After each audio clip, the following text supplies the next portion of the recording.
नमस्कार विद्यार्थी मित्रांनो, मी प्रियंका ग्लोबल ऑनलाईन प्लॅटफॉर्ममध्ये आपल्या सगळ्यांचं मनापासून स्वागत करते. आज आपण सीटेट एक्झामिनेशनसाठी चाइल्ड डेव्हलपमेंट आणि पेडोगॉजीचा अभ्यास करीत आहोत आणि हा जो पर्टिक्युलर टॉपिक आहे आपल्या एक्झामिनेशनच्या पॉइंट ऑफ व्ह्यूने अत्यंत महत्त्वपूर्ण टॉपिक आहे आणि एक्झामिनेशनमध्ये यातून आपल्याला प्रश्न दिसून येतं. टाईप ऑफ लर्निंग डिसॅबिलिटी हाचा महत्त्वपूर्ण आपलं टॉपिक आहे आणि 100% या टॉपिकमधून आपल्याला नक्कीच आता येणाऱ्या सीटेट एक्झामिनेशनमध्ये प्रश्न दिसून येईल. शिकण्याच्या अपंगत्वाचे प्रकार आणि हमखास या टॉपिकवर आपल्याला प्रश्न येतात. सीडीपीचा जर आपण विचार केलेला चाइल्ड डेव्हलपमेंट आणि पेडोगॉजी हा जो भाग आहे या भागातून टोटल 30 मार्क आपलं डिपेंड करतं. त्यामुळे सीडीपीचा अभ्यास आपल्याला आणखीन व्यवस्थितरित्या करणं खूपच महत्त्वपूर्ण होणार आहे. कारण या भागातून हमखास आपल्याला प्रश्न येताना दिसून येणार आहे. ठीक आहे. आणि पर्टिक्युलर आजचा जो आपला टाइप्स ऑफ लर्निंग डिसॅबिलिटीजचा जो टॉपिक आहे तो तर अत्यंतच महत्त्वपूर्ण ठरणार आहे. टाइप ऑफ लर्निंग डिसॅबिलिटीमध्ये आपण वाचाघात है ना, ॲप्सॅपिया याला म्हणतात. दुसरा आहे डिक्लेसिया है ना. तिसरा आहे हायपरलेक्सिया. त्यानंतर डिस्कॅल्कुलिया आणि त्यानंतर आहे डिस्ग्राफिया. तर हे काय असतात हेच आपल्याला आजच्या सेशनमध्ये जे आहे समजून घ्यायचं आहे. आणि लक्षात घ्या, या भागातून आपल्याला नक्कीच एक्झामिनेशनमध्ये प्रश्न जे आहे ते येताना दिसून येतात. त्यामुळे हे प्रकार तुम्हाला तर नक्कीच माहिती आहे. डिक्लेक्सिया लास्ट इयरचा जो आपला सीटेटचं परीक्षा झालेली आहे आणि हे जेव्हा प्रश्न विचारतात ना, तर प्रश्न विचारत असताना आपल्याला दिसून येतं की एक एक्झाम्पल थ्रू है ना. हां, अशा प्रकारे यातून प्रश्न येतात बरं. सोबतच सीटेट एक्झामिनेशनचं कंप्लीट कोर्स सुद्धा अवेलेबल आहे. या कंप्लीट कोर्समध्ये आपल्याला पेपर 1 आणि पेपर 2 अशा दोनही पेपरचं कंप्लीट कोर्स अवेलेबल आहे. ज्यामध्ये full syllabus video lectures available आहे. फुल सिलेबस नोट्सही आहे. यासोबतच तुम्हाला क्लासच्या PDF सुद्धा प्रोव्हाइड केले जातात. 50 पेक्षा अधिक मॉक टेस्ट आहे आपल्या प्रॅक्टिस करिता. फुल सिलेबस MCQs आहे. सीटेटच्या दोनही पेपरची फीज आहे 3000 रुपये. या कोर्सला जॉईन करण्यासाठी आपण आजच प्ले स्टोअरवरून ग्लोबल ऑनलाईन ॲप जो आहे तो डाउनलोड करा. किंवा पर्टिक्युलर जर फक्त एकच पेपरचं आपण प्रिपरेशन करीत आहो आणि एकच पेपरचं जर आपण टार्गेट ठेवलेलं आहे ना, तर पर पेपर फीज आहे 2000 रुपये. ठीक आहे. तर याकरिता तुम्ही आजच जे आहे आपले ऑफिशियल नंबर्स जे आहे यांवर कॉन्टॅक्ट करा आणि कोर्स जे आहे त्याला जॉईन करा. डेफिनेशन पहा, सर्वप्रथम जे आहे ना, शारीरिक अपंगत्वाची व्याख्या आपण बघूया आणि शारीरिक अपंगत्वाचे प्रकार बघूया. शारीरिक अपंगत्व म्हणजे एखाद्या व्यक्तींचे शारीरिक कार्य, गतिशीलता किंवा सहनशक्तीवरील मर्यादा आहे है ना. अशा अपंग व्यक्तींना अपंग असं म्हणतात. यामध्ये व्हिज्युअल म्हणजे पाहण्यासंबंधित अपंगत्व असतं. ऑरल म्हणजे ऐकण्यासंबंधित श्रवण ज्याला आपण म्हणतो है ना. शारीरिक म्हणजे शारीरिक हालचाली किंवा गतिविधी न करू शकणारे. यासोबतच भाषा आणि इतर संबंधित जसं बोलणे आहे ना, जसं ऐकणे आहे, जसं वाचण्यात काही विद्यार्थ्यांना समस्या असतात. कोणाला अक्षरे व्यवस्थित दिसत नाही है ना. दिसत नाही इन द सेन्स उलटे दिसतात है ना. तर हे सगळं काय आहे, एक प्रकारचं अपंगत्व आहे है ना. हा, या व्यतिरिक्त लक्ष देणे है ना, गणितीय, मोटर आहे आणि बौद्धिक अशा प्रकारचा आपल्याला शारीरिक अपंगत्वाचे पर्टिक्युलर प्रकार बघायचा आहे. ज्यामध्ये व्हिज्युअल आहे, ऑरल आहे, शारीरिक आहे, भाषा संबंधित आहे, भाषा संबंधीमध्ये बोलणे, ऐकणे, पाहणे आणि लिहिणे संबंधित आहे है ना. तर ह्या सगळ्यांना आपण एक एक करून आजच्या पर्टिक्युलर सेशनमध्ये बघणार आहोत. बऱ्याच मुलांना काहीतरी वाचन, लेखन आणि इतर शिक्षणासंबंधित कार्यांमध्ये अडचणी येतात है ना, येऊ शकतात. परंतु हे शिकण्याच्या अपंगत्वाची संकेत देत नाही. लर्निंग डिसॅबिलिटी असलेले मूळ बऱ्याचदा वेळोवेळी अनेक सतत चिन्हे दर्शवित असतात, जे प्रत्येक व्यक्तीमध्ये भिन्न असतात. आता बघा, काही काळामध्ये आपण बघतो की एक पर्टिक्युलर विद्यार्थी जे आहे, जसं लहानपणाचा जर आपण विचार केला तर स्टार्टिंगमध्ये आपण बघतो की काही विद्यार्थी हळूवार शिकणारे असतात आणि समजा हळूवार शिकणारे जर आहे तर त्यांना कसं असतं थोडा समजून घेण्यामध्ये वेळ लागतो. तर ते डिसेबल आहे असं आपण म्हणणार का? नाही. तर डिसॅबिलिटी हे एक भिन्नता आहे. म्हणजेच बघा त्याला ओळखावं लागतं जसं अपंग विद्यार्थी, दृष्टिहीन विद्यार्थी, दृष्टीदोष असलेले विद्यार्थी आणि या अवस्थेसह जन्माला येऊ शकतात किंवा नंतर आजारपण आहे, कुपोषण आहे किंबहुना काही अपघात आहे आणि काही अपघातामुळेही त्यांना अपंगत्व येऊ शकतात. ते अंशतः किंवा पूर्णपणे अंध असू शकतात. जीवनातील विविध आव्हानांना सामना करतात है ना. हा तर वारंवार डोळे चोळणे है ना, क्लास बोर्ड वाचण्यासाठी धडपडणे हे लक्षणे आहे.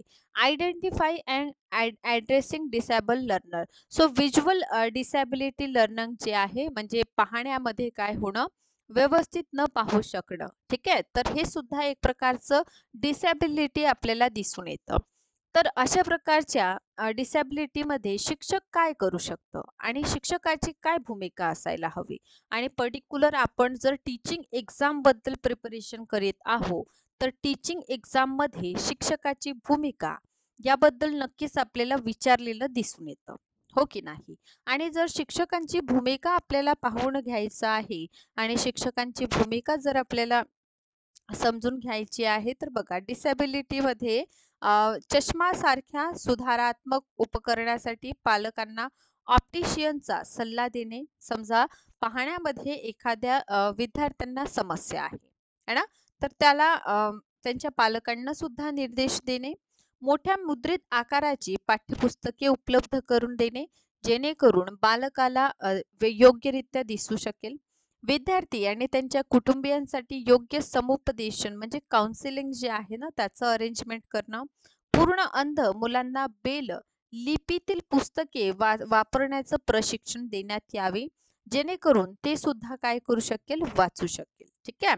यासोबतच आपण बघतो तोंडी अपंग विद्यार्थी ऑर्डिलरी डिसॅबिलिटी लर्निंग जे आहे ते पार्टियल और फुल यामध्ये आपण बघतो की आंशिक किंवा पूर्णपणे बहिरे जन्मजात असू शकते, आजारपण असू शकतो किंवा अपघात असू शकतो. या सगळ्यांमुळे तोंडी अपंग विद्यार्थी सुद्धा आपल्याला दिसून येते. मोठ्याने किंवा अनेक वेळा फोन केल्याशिवाय प्रतिसाद न मिळणे, इतरांच्या कृतींचे अनुकरण करणे, टीव्हीचे प्रमाण उच्च पातळीवर वाढवणे है ना. तर यामुळे सुद्धा हे डिसॅबिलिटी आपल्याला दिसून येतं. तर यासाठी काय करू शकतो शिक्षक, यासाठी जे आहे ना मदत करू शकतात. वर्गात त्यांना पुढच्या रांगेत बसवणे है ना, जेणेकरून त्यांना ऐकण्यामध्ये समस्या येऊ नये. श्रवण यंत्रांचं संभाव्य वापरण्यासाठी श्रवण तज्ञ जे असतात ना त्यांचा सल्ला घेणे है ना. हा रेकमेंडेशन करणं, स्पेशालिस्ट काउन्सिलेशन है ना, जेणेकरून ते योग्यरित्या ऐकू शकणार. श्रवण यंत्रांचा योग्य आणि कार्यक्षम वापराबाबत प्रशिक्षण देणे, जेणेकरून विद्यार्थी जे आहे ना ऐकण्यामध्ये ते सक्षम होऊ शकेल. विद्यार्थी आणि त्यांच्या कुटुंबियांसाठी योग्य समुपदेशनाची व्यवस्था करणे, काउन्सिलिंग जे आहे त्याचं अरेंजमेंट करणं, जेणेकरून विद्यार्थी जे आहे ते ऐकण्यामध्ये थोडं सक्षम होऊ शकेल. आता बघा 2 प्रकार तर आपण बघून घेतले. ज्यामध्ये पहिला प्रकार जे आहे त्यामध्ये मी तुम्हाला सांगितलेलं, की कशाप्रकारे व्हिज्युअल म्हणजे पाहण्यासंबंधित अपंगत्व असू शकतं आहे ना. हां, तर व्हिज्युअल डिसॅबिलिटी बद्दल काय करायला हवं ते आपण बघितलं आहे. सोबतच आपण बघितलेलं तोंडी आहे ना. हां, अपंगत्व असू शकतं विद्यार्थी, बहिरे आहे ना. हां, श्रवण संबंधित ज्यांना समस्या असतात. यानंतर आहे शारीरिकदृष्ट्या अपंग विद्यार्थी, फिजिकली डिसॅबल लर्नर. ठीक आहे. तर शारीरिक अपंगत्व गतिशीलता किंवा हालचालीवर परिणाम करणारे जन्मदोष रोग, वृद्धत्व, आजारपणामुळे उद्भवू शकतात. ही परिस्थिती काळानुसार बदलू शकते. खराब बोलणे, स्मरणशक्ती कमी होणे यासारख्या इतर अपंगत्वास कारणीभूत ठरते. शारीरिकदृष्ट्या अपंग विद्यार्थ्यांना सामाजिक आणि शारीरिक अडथळ्यांचा सामना करावा लागू शकतो, परंतु बऱ्याचदा मोठे धैर्य आणि स्वतंत्राची इच्छा ते दर्शवतात. तर शिक्षकांनी काय करावे? तर शारीरिक अपंगत्व म्हणजे बौद्धिक आणि श्रवण दोष नाही हे ओळखून कोणत्याही विद्यार्थ्यांप्रमाणे त्यांच्याशी संवाद साधणे. ठीक आहे. तर जर शारीरिक अपंगत्व आहे समजा एखाद्या विद्यार्थ्यांना, तर त्यांना इतर विद्यार्थ्यांपेक्षा वेगळं नाही समजायचं. त्यांच्याशी सामान्य विद्यार्थ्यांसारखंच आपण वागायचं. त्यांचं स्वाभिमान टिकवून ठेवण्यास, लाज टाळण्यास त्यांना मदत करायचं. म्हणजे एक प्रकारे सेल्फ रिस्पेक्ट किंवा कॉन्फिडन्स त्यांच्यामध्ये बिल्डअप आपल्याला करायचं आहे. त्यांचे योगदान मान्य करून ते वर्गातील उपक्रमांमध्ये सहभाग होतील याचं सुद्धा आपल्याला खात्री करून घ्यायची आहे. करुणा, संवेदनशीलता त्यांच्या बाबत आपल्याला दर्शवायचं आहे. ठीक आहे. जेणेकरून ते सुद्धा योग्यरित्या सगळ्या गोष्टींकडे पाहू शकेल किंवा जीवन जगण्याचा दुसरा जो वे असतो ना लाईफ पाहण्याचं ते त्यांना मिळू शकेल. भाषा आणि इतर शिक्षण अपंगत्व. जे बोलणे आहे है ना, ऐकणे आहे, वाचणे आहे, लिहिणे, लक्षण देणे, गणिती किंवा मोटर कार्य करण्यास लक्षणीय अडचण असलेले जे विद्यार्थी आहे, असे विविध आव्हानाला समोर जावे लागतात. या समस्यांचं निराकरण करण्यासाठी जसं आपण बघतो की स्पीकिंग डिसॅबिलिटी आहे, है ना? जर समजा बोलण्याचे अपंगत्व आहे ना? बडबडणे, बडबडणे, उच्चार करणे हे दोष आहे ना किंवा चुकीचे वाक्य रचना, सामान्य भाषण विकारांमध्ये हे समाविष्ट आहे. आहे ना? तर लवकर हस्तक्षेप केल्याने बऱ्याचदा ह्या समस्या टळू शकतात. व्होकल कार्ड जे आहे या संबंधित शारीरिक दोष तपासण्यास पालकांना संवाद देणे, है ना? नवीन शब्दांशी त्यांना ओळख करून देणे, त्यांना शब्दांचा भेद समजून सांगणे, त्यांच्याशी वारंवार संवाद साधणे. जर अशा विद्यार्थ्यांसोबत आपण वारंवार संवाद साधला तर त्यांना फायदा होईल. सदोष भाषेवर टीका करणे टाळणे, हळुवारपणे योग्य बोलण्याचा त्यांना प्रोत्साहन देणे आणि त्यांना एन्करेज करणे, जेणेकरून ते काय करेल योग्यरित्या बोलण्यास अ, अ, शिकू शकेल. ठीक आहे. तर वेगवेगळे शिक्षण अपंगत्व ज्यामध्ये शिक्षक विविध धोरणाद्वारे वंचित विद्यार्थ्यांना मदत करतात. जसं इंटरॅक्टिव्ह कम्युनिकेशनवर भर देणे. आहे ना? जर इंटरॅक्टिव्ह कम्युनिकेशन असेल म्हणजे एकमेकांशी काय करणं सक्रिय सहभाग. जसं जर विद्यार्थी बोलत आहे तर शिक्षकांनी ती गोष्ट योग्यरित्या ऐकून घेणे किंवा शिक्षक काही करत आहे तर ते विद्यार्थी व्यवस्थितरित्या योग्य रित्या समजून घेणे. ठीक आहे. तर असं असतं. श्रवण योग्य वापरणे. ठीक आहे. विद्यार्थ्यांची आवडी-निवडी भाषणात समाविष्ट करून घेणे. विद्यार्थ्यांना त्यांच्या इच्छा, त्यांच्या गरजा योग्य रीतीने व्यक्त करता येतील यांची खात्री करून घेणे. ठीक आहे. तर संप्रेषणांच्या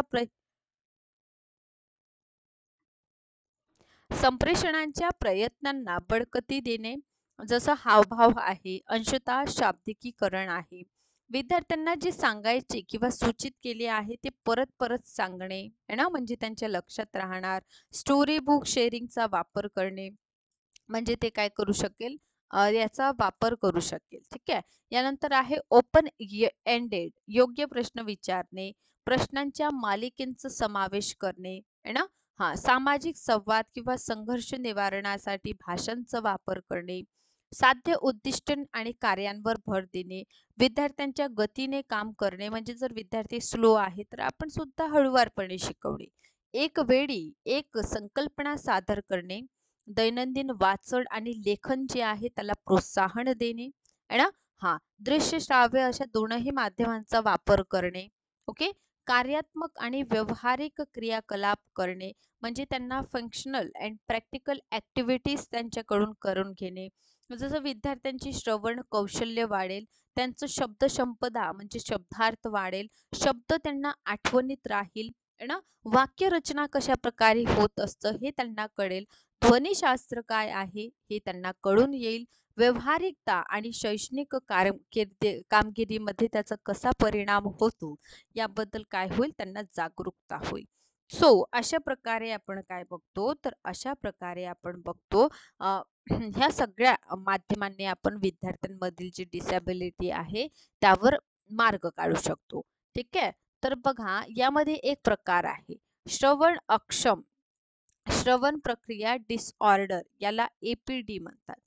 एपीडी असलेले विद्यार्थी श्रवण माहितींवर प्रक्रिया करण्यासाठी संघर्ष करतात, ज्यामुळे श्रवण, आकलन आणि ध्वनीची संवेदनशीलता कमी होते.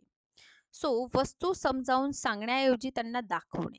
जर विद्यार्थ्यांना ऐकण्यामध्ये समजा प्रॉब्लेम आहे, ठीक आहे, तर आपण जर त्यांना दृश्य माध्यम दाखवलं, सो इफेक्टिव्ह असेल आहे ना. ते काय करणार, लवकर त्या गोष्टी शिकून जाणार, लवकर त्या गोष्टी समजू शकेल.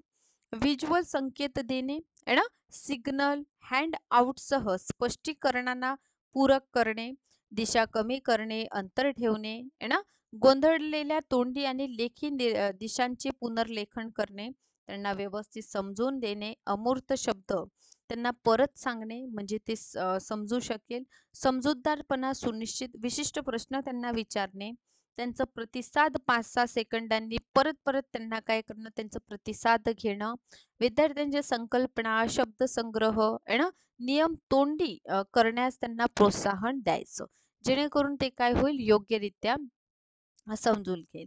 आता रीडिंग डिसॅबिलिटीमध्ये त्याला म्हणतात डिक्लेक्सिया. ठीक आहे, हे डिक्लेक्सिया काय आहे तर बघा, वाचनाचं जे अपंगत्व असतं त्याला डिस्लेक्सिया असं म्हणतात.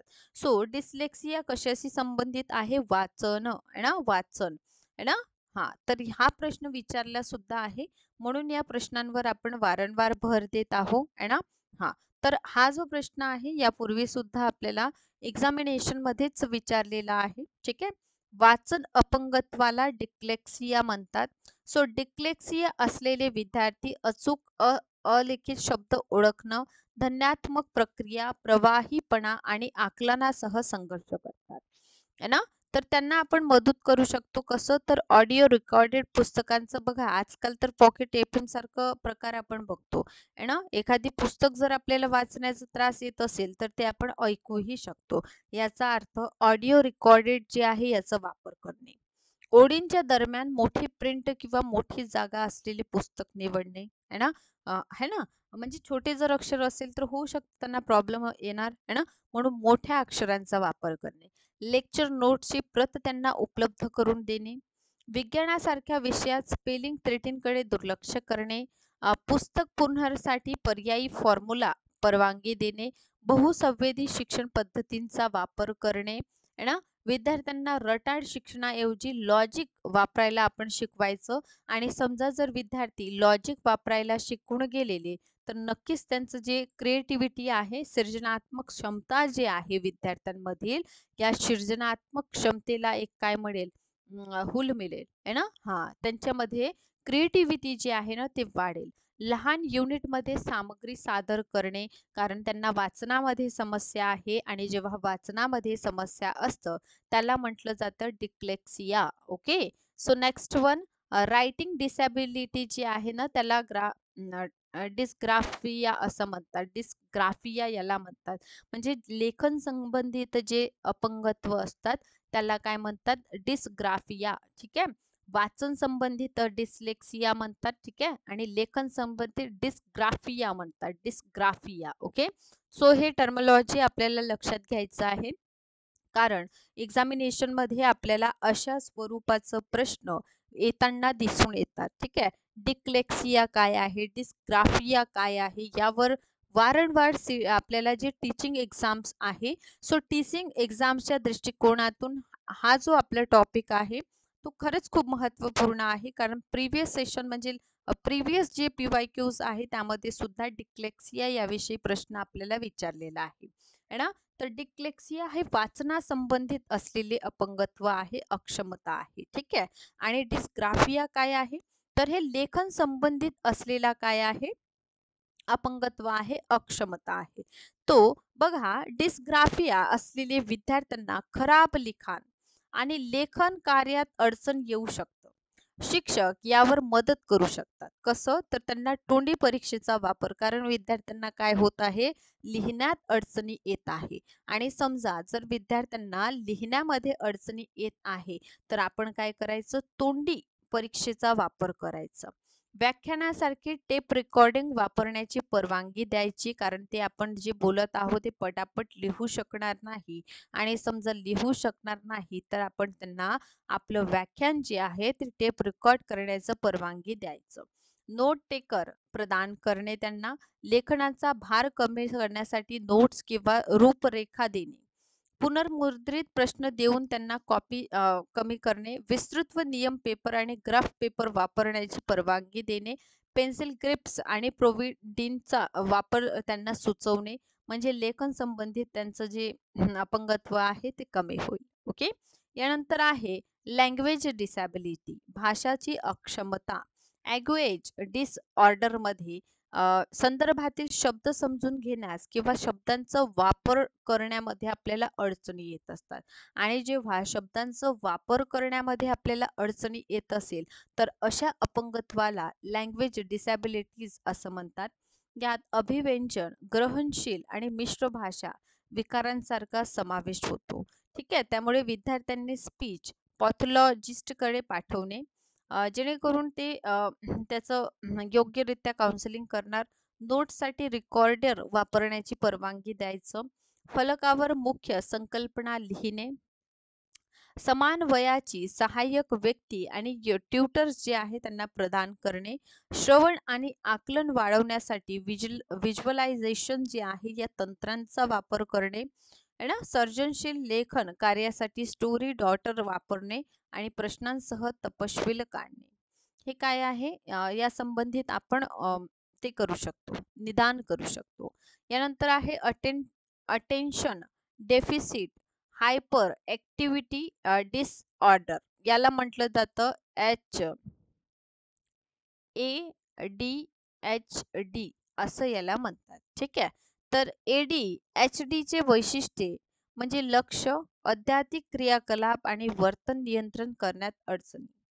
शिकणार यांच्या वयानुसार उपयुक्त काही लक्षणं असतात, जसं सहज विचलित होणे विद्यार्थी, तपशील गहळ होणे, वारंवार क्रियाकलाप बदलणे, आहे ना, हावभाव चेंज करतच राहणे, कामावर त्यांचं लक्षच लागत नाही, आहे ना, लक्ष केंद्रित म्हणजे आपण ध्यान अवधान ज्याला म्हणतो, त्यांना अवधान करण्यामध्ये अडचणी येणे, त्यांना काम करायचा त्रास येणे, आहे ना, म्हणजे काम करणं त्यांना आवडतच नाही, कामे व्यवस्थित करणे, पूर्ण करणे, नवीन गोष्टी शिकण्याचा त्यांना त्रास येणे, आहे ना, गृहपाठ पूर्ण करण्यास संघर्ष करणे, आहे ना, एखादी वस्तू जर ते नवीन घेत आहे तर ते हरपूनच राहिले, तर हा सुद्धा एक प्रकारचा विकारच आहे.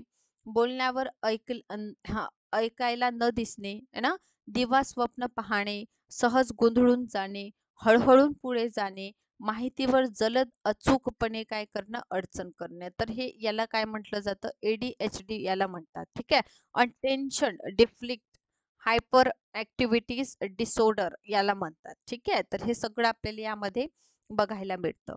तर यासाठी ADHD साठी काय करायचं, तर खिडकीपासून दूर आणि शिक्षकांच्या डेस्क जवळ विद्यार्थ्यांना बसायचं, म्हणजे ते अवधान लावू शकेल, म्हणजे लक्ष आहे ना, परीक्षा आणि अभ्यासासाठी विचलित होण्यापासून त्यांना मुक्त शांत क्षेत्र तयार करून देणे, एका पाठोपाठ एक सूचना त्यांना देणे, त्यांच्याकडे असाइनमेंट आणि महत्त्वाच्या तारखा लिहिण्याची प्रणाली देणे, चार्ट आणि व्हिज्युअल ॲड्सचा वापर करून त्यांना सांगणे, वारंवार विश्रांती घेण्याची त्यांना परवानगी देणे. एक असतं डिस्कॅल्कुलेशिया म्हणून. ठीक आहे. तर हे डिस्कॅल्कुलेशिया जे आहे ना, हे तार्किक आणि गणितीय अपंगत्व आहे, अंकांसंबंधित असेल. ठीक आहे. आता बघा, कॅल्क्युलेटिया इथे दिसून येते. ठीक आहे. कॅल्क्युलिया म्हणजे काय, कॅल्क्युलेशन संबंधित, आणि जिथे असा शब्द दिसेल तो काय अंकगणित किंवा अंकांशी संबंधित आहे बा, असं आपण समजायचं. सो कॅल्क्युलिया असलेले विद्यार्थी अंकगणित संकल्पनाशी संघर्ष, आकडे समजत नाही, त्यांना चिन्ह समजत नाही, आहे ना, जसं हे 7 आहे, आहे ना, तर हे 7 जे आहे असं आहे तर त्यांना असंही दिसू शकतं. ओके. गणिताशी संबंधित शब्दांच्या समस्या येणे, त्यांना गणित जे आकडे आहे आपले, आहे ना, नंबर्स जे आहे ते व्यवस्थित समजत नाही. ठीक आहे. यासोबतच आपण बघतो की तार्किक अनुभव ओळखण्यास समजा घटनांचं जसं 1 2 3 4 5 6 7 8 आहे. ठीक आहे. ते समजण्यास त्यांना अडचणी असतात. तोंडी परीक्षेचे तोंडी वर्णन करणे, गणिताचं जे आहे ना त्यांना वर्णन करणे, आहे ना, शिक्षक डिस्कॅल्क्युलिया असलेल्या विद्यार्थ्यांना समर्थन देऊ शकतात. यासाठी समस्या सोडवण्यासाठी बोटांचं किंवा खंडबंडित कागदाचा वापर करण्याची त्यांना परवानगी देऊ शकतो आपण. आहे ना, आकृती वापरणे, गणितांच्या संकल्पनांचं रेखांकन करू शकतो, सहकार्यांच्या मदत प्रदान त्यांना करू शकतो, ग्राफ पेपरचा वापर करायला त्यांना सजेशन आपण देऊ शकतो. म्हणजेच त्यांची जी हे डिस्कॅल्क्युलिया समस्या आहे ते काय होईल, कमी होण्यास मदत होईल. यानंतर आहे डिस्प्रॅक्टिसिया आहे ना, मोटर अपंगत्व याला म्हणतात.